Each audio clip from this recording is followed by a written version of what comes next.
This is the new cost breakdown page for your game at the Game Crafter.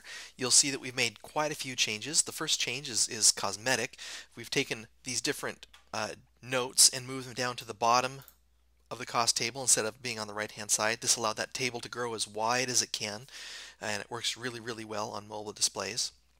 The second change is that we've changed the columns that are in the table.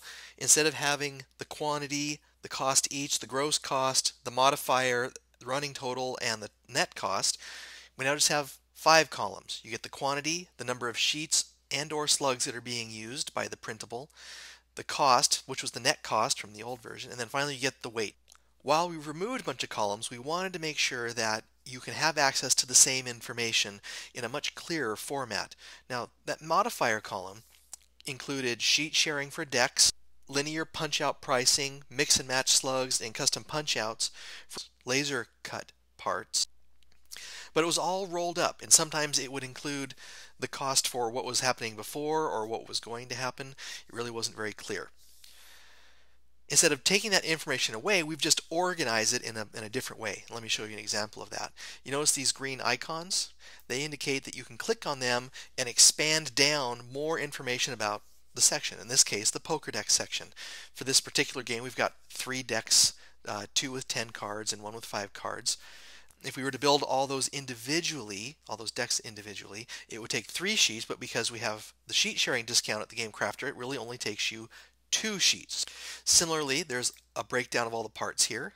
So there's 6 blue dice, 2 pirates. All of the surfacing costs, if you applied them to your game, will show up here and show you to how many sheets they apply. So for this game, there's 4 sheets to get UV coating and 4 sheets to get linen texture. You can actually click anywhere in this row to expand or collapse them.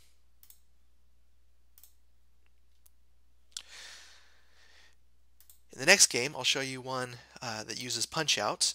So here you see there's the chipboard costs, the laser cutting costs. This is all individually broken out by type. Down here, it should use 4 sheets, but because there aren't enough slugs to fill up the 1 sheet with all the punch-outs, you get a 3-sheet discount. And finally, for anything that uses custom punch-outs via SVG, we now tell you the number of inches that are involved in your SVG. Hope that you enjoy this new layout and all the new information that's there, that it helps you make really good games.